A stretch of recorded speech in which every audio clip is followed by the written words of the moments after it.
النهارده اتكلمنا على ندوة الوقاية من البرد والانفلونزا. ليه؟ لان احنا لو علمنا الحضور ازاي يقوا انفسهم من البرد والانفلونزا هنخليهم بسهولة جدا يحموا انفسهم من ميكروبات ربما تضرهم. بس الاهم كمان ان احنا دخلنا لهم من مدخلين، ان احنا عن طريق الندوة دي هنخليهم يزودوا دخلهم. ازاي؟ ان هم هيقللوا من فترات العدوى، فده هيقلل من فترة دخول المستشفيات او من الانفاق الصحي على العلاج والذهاب للاطباء والمستشفيات.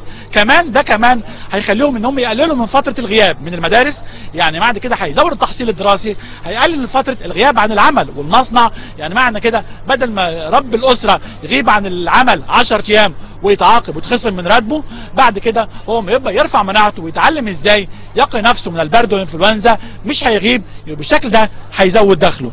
كمان علمناهم النهارده ازاي يعرفوا العدو اللي هو عارفهم، لان اعرف عدوك هي اساس الوقايه من الاعداء. ازاي؟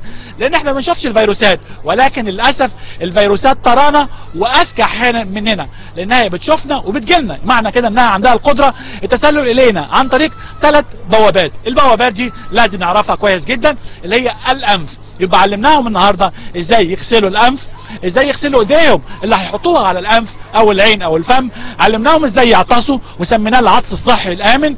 ازاي يعطس؟ ان هو لو معهوش منديل ورقي هيعطس في ايده ولازم يغسل ايده، او يعطس في كتفه، يعطس في كمه، تعطس في الفستان بتاعها، بس بشكل ما تضرش الاخرين. لو في الاسانسير وفجأته العطسه يدي ظهره للناس ويعطس. لو عطس في منديل لازم يتخلص منه بصورة صحية، يلفه في كيس ويحطه في سلة للقمامة وبعيد عن الناس عشان الآخرين ما يتعرضوش للعدوى. ممكن أنا تمر عليا الانفلونزا بسلام، ولكن الآخرين عندهم نقص مناعة، بيتناولوا بعض الأدوية المهبطة للمناعة ينضروا وتبقى العواقب وخيمة.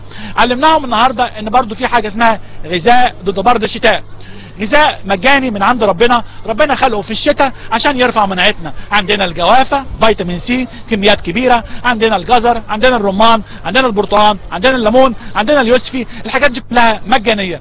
احنا دلوقتي بنكلمكم واحنا واقفين في الشمس. الشمس بطارية طبيعية ترفع المناعة. الشمس هتديني فيتامين د، هتخليني اقدر اقاوم السرطانات وارفع مناعتي واقل من البرد. الشمس مش بس عشان تخلي السنان تطلع او العظام يبقاش عندها هشاشه، كلنا محتاجين الشمس. ليه؟ لان بلادنا فيها شمس والحمد لله، بس المشكله ان احنا بنستخبى من الشمس، مستخبيين داخل بيوتنا، داخل مصانعنا، داخل مكاتبنا، داخل هدومنا، ما بنشوفش الشمس. يبقى لازم نستغل الشمس ونشجع الناس المسنين والحوامل والاطفال الصغار، واحنا كلنا نشوف الشمس من 8 ل 9 او من 4 ل 5.